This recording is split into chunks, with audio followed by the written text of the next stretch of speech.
नमस्कार, स्वागत है आप सभी का हमारे channel study with Biru Singh में। मैं लेकर आया हूँ हिंदी साहित्य का बहुत ही लल्लन टॉप प्रश्नों का संकलन। किसी न किसी एग्जाम में पूछे गए प्रश्नों का संकलन है। तो आइए शुरू करते हैं इस सेशन को। जो भी साथी TET, super TET, C TET वगैरह इन सब का या यूपीएसआई या पैट जो भी हिंदी का क्रेज रहता है, यहाँ से हिंदी साहित्य से ये वीडियो बहुत ही उपयोगी साबित होने वाली है। तो आइए शुरू करते हैं इस सेशन को।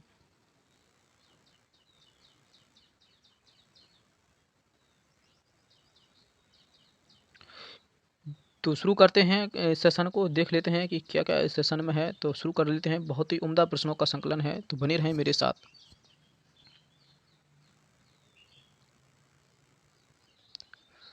क्वेश्चन देख लेते हैं कि हिंदी के प्रथम गद्यकार कौन है। ऐसा प्रश्न पूछा जा सकता है आप सभी लोगों से कि हिंदी के प्रथम गद्यकार कौन है। तो ये हैं लल्लू लाल। बहुत ही इंपॉर्टेंट प्रश्न है। हिंदी के प्रथम गद्यकार कौन है। तो ये हैं लल्लू लाल, है ना। हिंदी के सर्वप्रथम प्रकाशित पत्रिका का क्या नाम है। तो ये है उर्दंत मार्तंड, है ना। हिंदी के प्रथम प्रकाशित जो पत्र है उसका क्या नाम है। उर्दंत मार्तंड, है ना। ये दोनों बहुत ही ट्रेंडिंग क्वेश्चन रहते हैं कि हिंदी के प्रथम गद्यकार लल्लू लाल और हिंदी के प्रथम जो प्रकाशित था उर्दंत मार्तंड, है ना। इसके जो जी जुगल किशोर ने इसको शुरू किया था, ये है ना। तो याद रखें इसको। ये छायावाद के प्रवर्तक का नाम पूछा जाए तो कौन है। जयशंकर प्रसाद है। बहुत ही उम्दा प्रश्नों का संकलन है। ये क्या कहा जाता है कि प्रगतिवाद को उपयोगितावाद का दूसरा नाम है। मतलब ये इसका नाम क्या है, ये उपनाम है क्या, उपयोगितावाद। तो ये किसका कथन है। ये है नंद दुलारे वाजपेयी का। अगला देख लेते हैं। अगला कथन क्या करा जाए कि प्रेमचंद के अधूरे उपन्यास का क्या नाम है। तो बहुत ही इंपॉर्टेंट है कि ये जो मंगलसूत्र था, ये गगन लिखा है। ये मंगलसूत्र था, किनका था। प्रेमचंद जी का था। और इसी मंगलसूत्र को लिखते समय इनकी मृत्यु हो गई थी। तो अगर पूछा जाए कि प्रेमचंद के अधूरे उपन्यास का क्या नाम है, तो वो मंगलसूत्र है। अगला देख लेते हैं कि रामधारी सिंह दिनकर को जो भारतीय ज्ञानपीठ पुरस्कार मिला था वो किसके लिए मिला था। तो ये उर्वशी के लिए मिला था। बहुत ही ट्रेंडिंग रचना है। कई एग्जाम में पूछी गई है कि उर्वशी के रचनाकार हैं तो रामधारी सिंह दिनकर, है ना। ये दोनों बहुत ही इंपॉर्टेंट हैं। अगला देख लेते हैं कि हिंदी साहित्य के इतिहास में लेखन का कार्य सर्वप्रथम किसने किया था। तो गार्जिया तासी ने किया था। इंपॉर्टेंट है क्वेश्चन। अगला देख लेते हैं। अगला क्या कह रहा है कि पद्मावत किसकी रचना है। तो ये है मलिक मोहम्मद जायसी की रचना है। याद रखना, पूछी जाए पद्मावत किसकी रचना है तो ये है मलिक मोहम्मद जायसी की। देख लेते हैं अगली रचना के बैताल पच्चीसी के रचनाकार कौन है। तो ये हैं सूरती मिश्र, है ना। सुहाग के नुपुर के रचनाकार कौन है। तो ये है माखन लाल चतुर्वेदी। संस्कृति के 4 अध्याय ये किसकी रचना है। तो ये है रामधारी सिंह दिनकर की, है ना। अशोक के फूल के रचनाकार कौन है। तो ये हैं हजारी प्रसाद द्विवेदी, है ना। तो यहाँ से इस स्लाइड से 1 नंबर जरूर पूछा जाएगा। तो सभी लोग नोट कर लें इनको। चाहो तो स्क्रीनशॉट भी ले सकते हैं। मैं टाइम दे देता हूँ स्क्रीनशॉट के लिए कि जो पद्मावत रचना है ये किसकी है। तो ये है मलिक मोहम्मद जायसी की। और बेताल पचीसी के रचनाकार सूरती मिश्र। और सुहाग के नूपुर के रचनाकार पूछे जाएं तो माखन लाल चतुर्वेदी। और संस्कृति के 4 अध्याय रामधारी सिंह दिनकर, है ना। तो देख लेते हैं अब अगली स्लाइड को देख लेते हैं। आगे चलते हैं क्या है। क्वेश्चन पूछा जाए कि झरना के रचनाकार कौन है। तो ये हैं जयशंकर प्रसाद। भरत भारती के रचनाकार हैं मैथिली शरण गुप्त। और दोहा कोश के रचनाकार हैं सरहप्पा, है ना। और प्रेम सागर के रचनाकार हैं लल्लू लाल, है ना। ये पहले गद्यकार हैं, ध्यान रखना। पंच परमेश्वर कहानी के लेखाकार हैं प्रेमचंद। और तोड़ती पत्थर कविता के कवि हैं सूर्यकांत त्रिपाठी निराला, है ना। ये सभी रचनाएं इंपॉर्टेंट हैं। स्टार लगाएं इन प्रश्नों को, ठीक है। झरना भी पूछी गई है। और भरत भारती, मैथिली शरण गुप्त, दोहा कोश सरहप्पा। और प्रेम सागर लल्लू लाल की। और पंच परमेश्वर प्रेमचंद की। और तोड़ती पत्थर ये सूर्यकांत त्रिपाठी निराला की, है ना। तो अगली स्लाइड ले लेते हैं। देख लेते हैं कि हार की जीत कहानी के रचनाकार कौन है। तो ये हैं सुदर्शन। और रानी केतकी की कहानी ये खूब पूछी गई है। रानी केतकी की कहानी ईसा अल्लाह खां की। शिव शंभू की चिट्ठी ये भी इंपॉर्टेंट रहती है। रचना ये है बाल मुकुंद गुप्त की। रसिक प्रिया ये केशव चंद की है। और एक है कवि प्रिया, है ना। ये दोनों किनकी हैं, केशव दास की हैं। कोटा जी ये बहुत ही इंपॉर्टेंट है। कोटा जी हजारी प्रसाद द्विवेदी का ग्रंथ है। अगला देखते हैं कि आंसू के रचनाकार कौन है। तो जयशंकर प्रसाद हैं। तो ये सभी रचनाएं इंपॉर्टेंट हैं। स्टार लगाएं इस प्रश्न को कि हार की जीत के रचनाकार सुदर्शन। रानी केतकी की कहानी ईसा अल्लाह खां। शिव शंभू के चिट्ठे ये बाल मुकुंद गुप्त की है। और रसिक प्रिया ये केशव दास की हैं। और ये कोटा जब ये बहुत पूछी गई है, ये हजारी प्रसाद का ग्रंथ है। आंसू के रचनाकार जयशंकर प्रसाद हैं। अगला देख लेते हैं। एक कथन है, एक लाइन है, पूछा जाता है कि चंदन विष व्याप्त नहीं लिपटे रहत भुजंग। ये किसका कथन है। तो ये है रहीमदास जी का। अगला देख लेते हैं स्लाइड।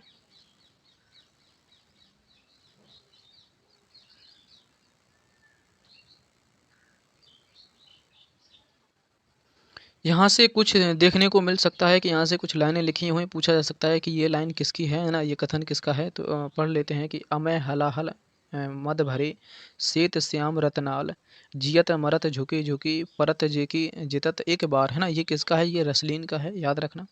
अगला देख लेते हैं कि जब जब होए धर्म की हानि बढ़े असुर अधम अभिमानी, ये तुलसीदास जी के कथन है।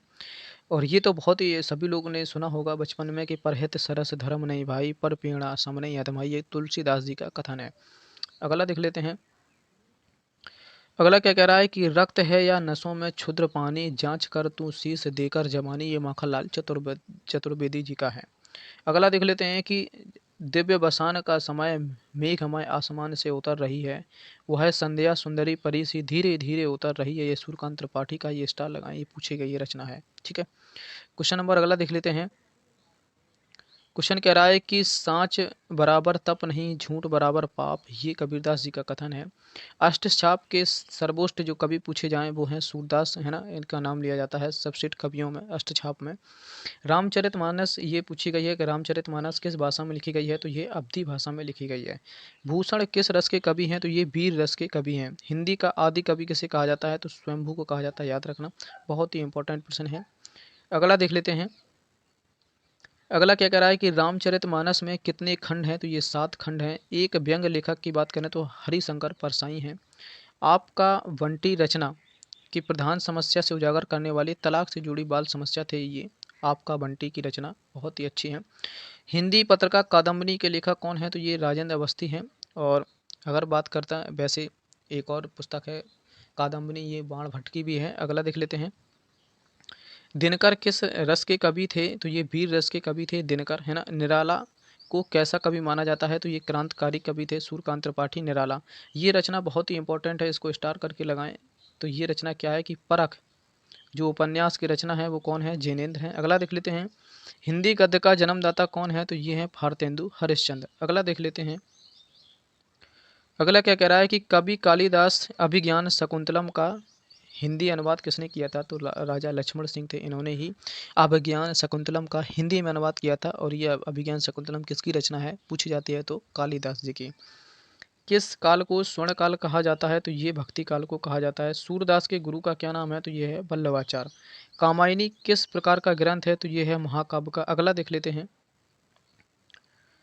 अगला क्या कह रहा है कि गागर में सागर भरने का कार्य किस कवि ने किया था, तो ये किया था बिहारी ने। महाभोज रचना की प्रधान समस्या को उजागर करने की समस्या कैसी थी, तो ये थी राजनीतिक समस्या। वापसी किस विधा में रचित है, तो ये कहानी में है। तोड़ती पत्थर की रचना भी मैंने बताई थी, तो ये कैसी रचना है, यथार्थवादी है। अगला देख लेते हैं कि फणेश्वर नाथ रेणु का संबंध सही का प्रवेश कहाँ से है, तो ये बिहार से संबंध रखते हैं। विद्यापति की जो पद्मावली है वो मैथिली है। और पांडे बेचन शर्मा को उग्र कहते हैं, ये भी बहुत अच्छे कथन है। पूछा जाता है कि उग्र कवि किसे कहा जाता है, तो पांडे चेतन शर्मा को। अगला देख लेते हैं।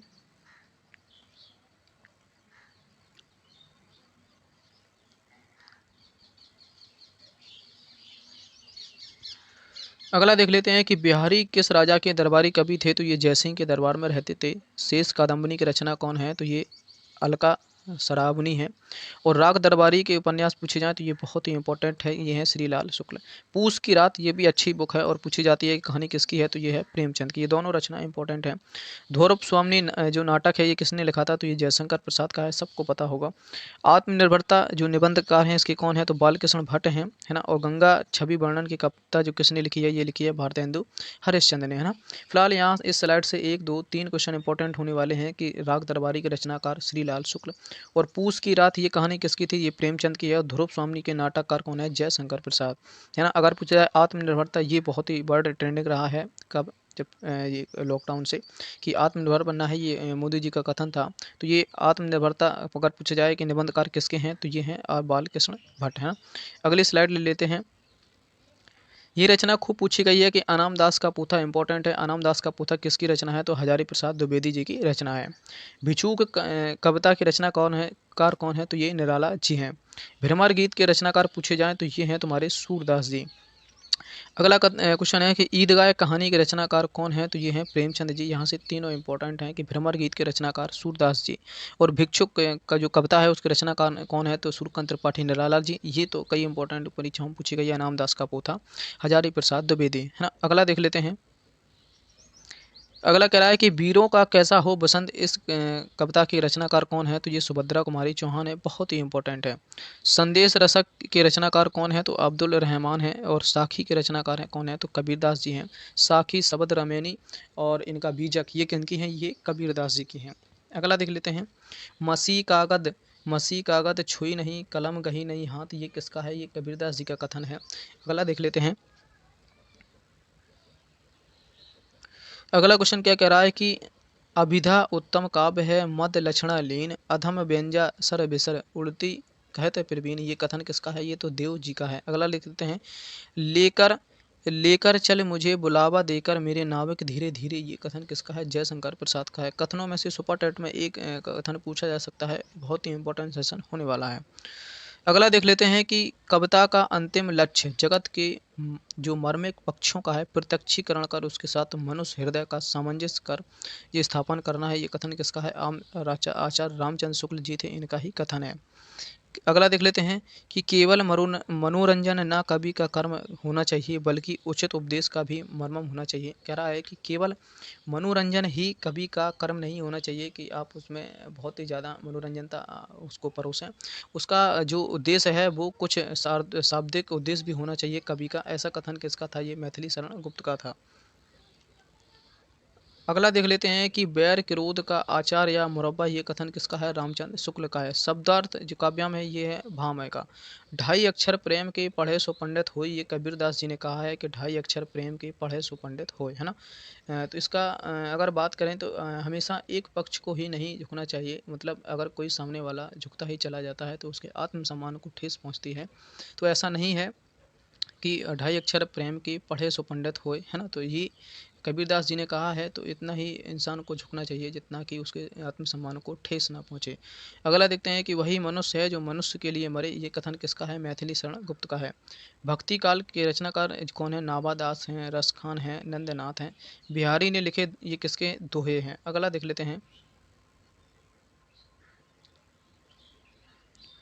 क्वेश्चन अगला कह रहा है कि साहित्य अकादमी पुरस्कार मिला है, ये है नामवर सिंह को मिला है। पृथ्वीराज रासो बहुत ही इंपॉर्टेंट रचना है। किस काल में लिखी गई है? आदि काल में। इसके रचनाकार कौन है? तो चंद्रवरदाई हैं। याद रखना कि जो छायावादी कवि हैं तो ये कौन है? सुमित्रा नंदन पंत हैं। और नामवर सिंह ने अधिकांश लिखा है। क्या ये आलोचक हैं? इन्होंने आलोचनाएं लिखी हैं। ये बहुत ही इंपॉर्टेंट है, इसको इंपॉर्टेंट लगाएं कि आत्मजयी के रचनाकार कौन है? तो ये है कुंवर नारायण। बहुत ही इंपॉर्टेंट रचना है। अगली स्लाइड ले लेते हैं।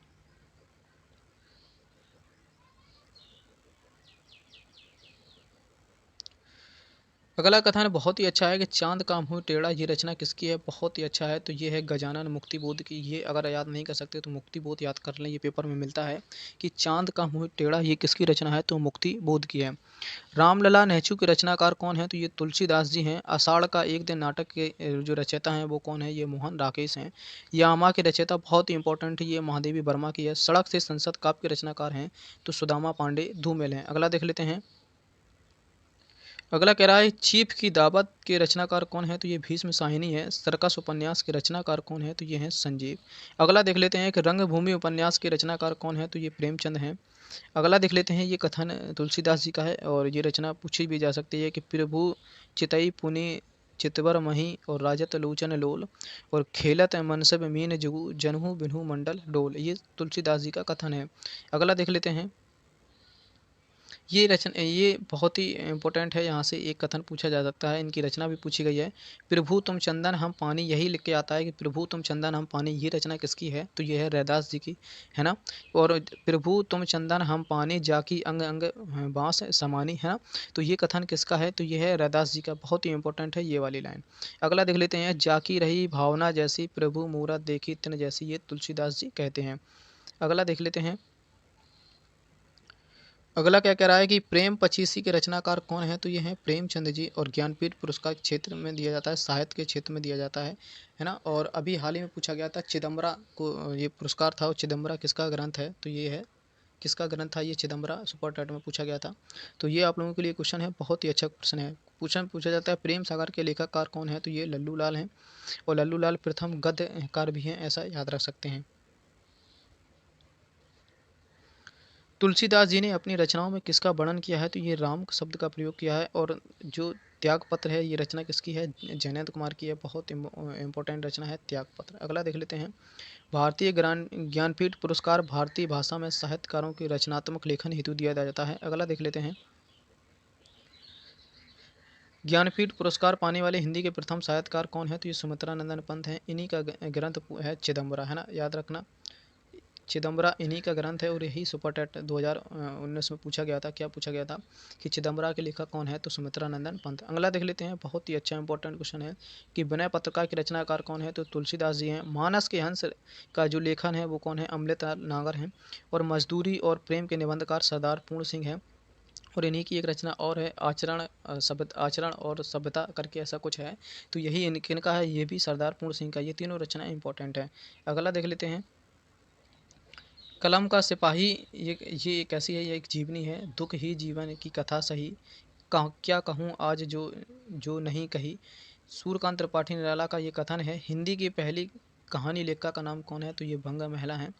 क्वेश्चन स्टार लगाएं, ये बहुत ही अच्छा है कि खड़ी बोली का सर्वप्रथम लोकप्रिय कवि माने जाते हैं, तो ये हैं अयोध्या सिंह उपाध्याय। अगला देख लेते हैं, क्वेश्चन पूछा जा सकता है कि फणीनाथ रेणु के लेखक कौन है, तो ये मैला आंचल। बहुत ही इंपॉर्टेंट रचना है, पूछी गई है कि मैला आंचल के रचनाकार कौन है, तो ये फणीश्वरनाथ रेणु हैं। गोदान किसकी कृति है, तो ये है प्रेमचंद जी की। ये दोनों बहुत ही इंपॉर्टेंट रचना है। कस्तूरी मंडल कुंडल बसई एकात्मता किसकी है, तो ये है मैत्री पुष्पा जी की। चरणदास चोर नाटक के जो कृति है वो है हबीब तनवीर की। भूषण बिनु न बिजरई कविता और कविता बनता मित्र, ये कथन किसका है, तो ये केशव दास जी का है। फिलहाल यहाँ से इंपॉर्टेंट होने वाला है मैला आंचल फरीसोड़नाथ है, तो वो गोदान प्रेमचंद, और कस्तूरी कुंडल बसई ये आत्मकथा किसकी है, ये पुष्पा जी की है। फिलहाल अगली स्लाइड लेते हैं। तो शायद ये सेशन लास्ट था, तो जो भी साथी, नहीं अभी और है।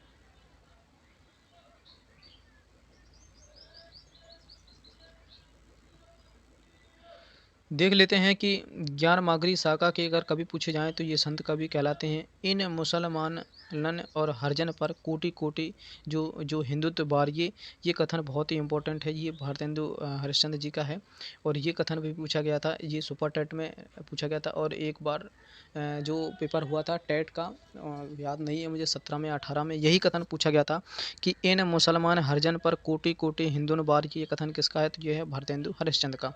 अगला देख लेते हैं, अगला कह रहा है कि अपभ्रंश का वाल्मीकि किसे कहा जाता है, तो ये स्वयंभू कहा जाता है। चंद्रबरदाई के राज दरबारी कवि कौन थे, तो ये पृथ्वीराज चौहान के समय थे, इन्हीं के राज दरबार में थे।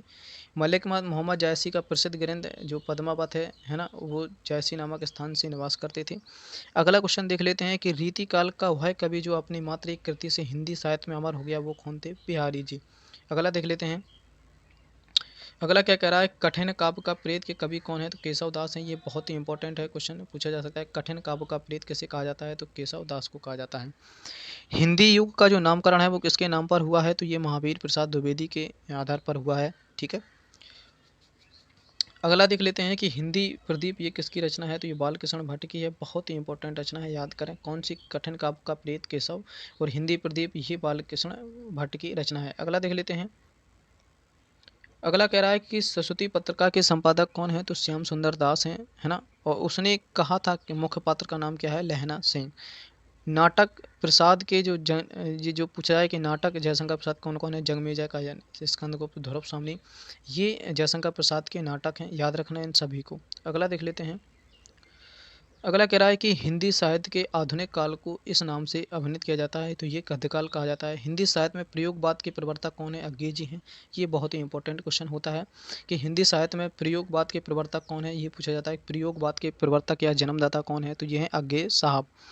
अगला देख लेते हैं कि मृगनयनी के जो उपन्यासकार हैं इनकी रचना कौन है, तो ये वृंदालाल वर्मा है। ये बहुत ही इंपॉर्टेंट होती है मृगनयनी। अगला देख लेते हैं कि जायसी धारा के कवि कौन है, मलिक मोहम्मद जायसी। ये तो ये प्रेम से संबंधित है, ये काव्य धारा है, और ये मलिक मोहम्मद जायसी का जो ग्रंथ है वो उसका नाम है पद्मावत। अगला देख लेते हैं कि प्रेमचंद द्वारा लिखित पुस्तक जी कायाकल्प है, रंगभूमि है, प्रेमाशय है ना, ये प्रेमचंद जी की पुस्तकें हैं।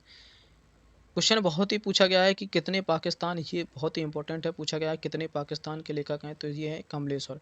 पूछी जाए कितने पाकिस्तान उपन्यास के लेखक कौन है, तो ये है कमलेश्वर। मैथिल कोकल के नाम से कौन प्रसिद्ध है, तो ये है विद्यापति। ये दोनों प्रश्न इंपॉर्टेंट हैं, स्टार लगाएं। अगला देख लेते हैं, प्रकृति के सुकुमार कवि ये सुमित्रा नंदन पंत को कहा जाता है। ये क्वेश्चन बहुत ही टेंड करता है एग्जाम में कि प्रकृति के सुकुमार कवि कौन है। प्रकृति के सुकुमार कवि हैं सुमित्रा नंदन पंत, इन्हीं का ग्रंथ है चिदंबरा, याद रखना।